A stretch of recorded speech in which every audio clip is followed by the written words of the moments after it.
Let's go to Nathan, who's on the line in Madison, Wisconsin. Nathan, you're on the Ken Coleman Show. Hi, Ken. Thanks for taking my call. Happy to, man. How can I help?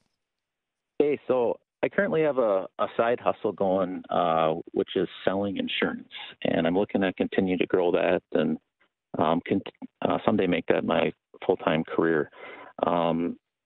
The issue I'm in right now is as I'm continuing to grow, I'm looking at getting more companies that I am affiliated with, and it's hard for me to get contracts and commitments from those companies because they either want production requirements up front from me or money up front. And, because I'm just doing it part-time, I can't really focus that much on it now. So I guess what I'm wondering is what advice would you have for me to advance that or to get those contracts with those carriers? Well, I don't understand the business well enough to understand what you just said, so I've got to ask a few questions.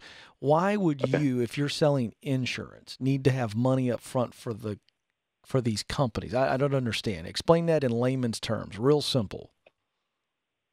So the carriers want something in return from us, whether that's money or production. Okay, sorry, stop. What do when you say, you mean insurance carriers? Yes.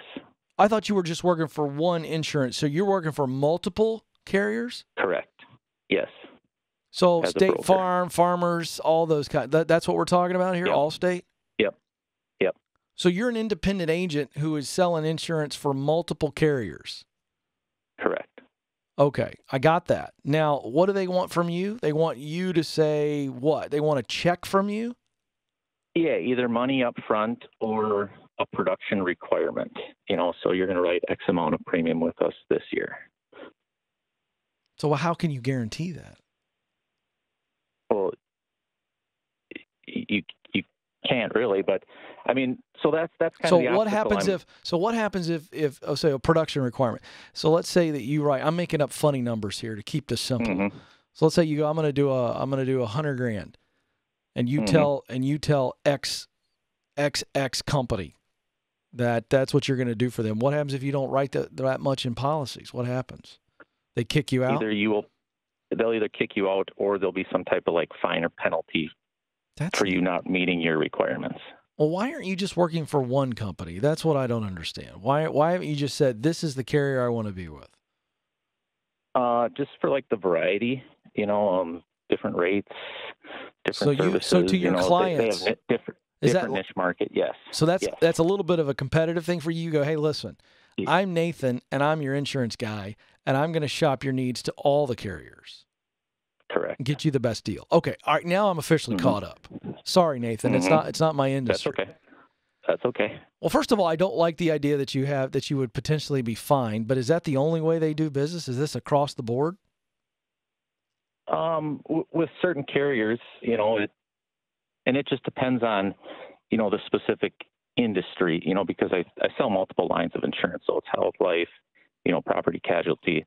But more so on the property casualty, it's harder to get those contracts, okay, or get appointed with them without either some type of financial money or requirement. All right. How much money are we talking about? Let's say that it's the money route. They say, all right, Nathan, we'll definitely let you sell our stuff, but we need X amount of dollars. Give me an idea of what we're talking about. I'm not really sure on that. Well, then, Ken, what that? Well, you need to know. Well, then I can't give you advice on that. You need to know that. So here's where I'm going with that line. If they say it's $5,000 for you to become licensed with us, or whatever the terminology is, I'm going to tell you that if you can save up that money and pay cash, and you know that $5,000 you spend to be able to sell for this particular carrier, insurance carrier, will eventually make you way more than that, then I'm fine with that. I look at that as an investment in you. And so if you cash flow that, because it's a side business anyway, then I'm fine with you paying. That seems to me to be the industry standard, is what you're telling me, that you got to pay to be able to play. That's part of your deal. If you're going to carry their insurance, they say, well, you're going to pay something up front.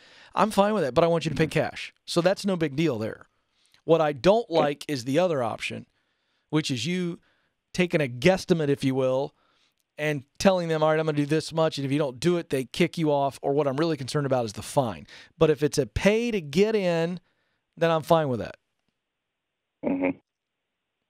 So is that what your big question? Like, because you say, how do I grow? Yeah. Well, I mean, there's two ways to grow. You have less carriers that you represent and just build your business based on relationship. Because I'm going to tell you right now, I want an insurance agent that I like and that I trust. I'm not necessarily worried about $17 one way or the other. Mm-hmm. So I guess my point I'm making is I think you can build a business on you and relationships. And I don't think it matters how many carriers you have. However, you believe, that's why you called me, I'm guessing, that the more carriers you can represent, the more insurance offerings you can provide, the greater chance to grow your business. Is that correct? Yeah. Yeah, just something competitive, with multiple. Well, then pay to play. Then pay to play. I'm fine with you saving up the money because it's a side business right now. Do you need the money from the side business? Are you living off of it, or are you putting the money back into the insurance business? Putting it back in. Well, then I'm fine with that. But I don't know what the amount of money is. But so you need to go find out. Okay, if I want to be with X insurance company, and this is how much it's going to cost for me to get in, then I think you do it. Yeah. And I do think that's a smart strategy. But don't do the contract on how much you're going to sell. I don't like that at all. Okay. You don't need that. Just pay the money and make it back. But I'm proud of you. I appreciate the call. I think you're doing the right stuff. And, that situation there is a cost of doing business. I have said this many times. It is relevant to Nathan. Folks, in the process of getting to your dream job, you are going to have to invest time and money. Some of you are going to have to invest money in training or a degree or a certification. You'll also invest your time. In Nathan's situation, if he wants to grow his business and get more of an offering, and Farmers Insurance says you're going to have to pay us $10,000 to be an agent. And I'm making this up, folks. I have no idea if that's correct. But the point is that if that's it, then he has to decide.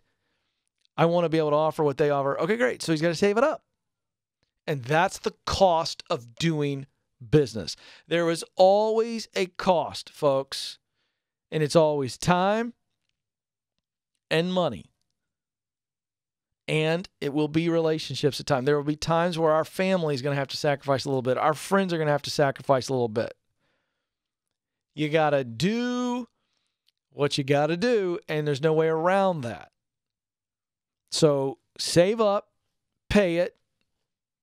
Save up, do it.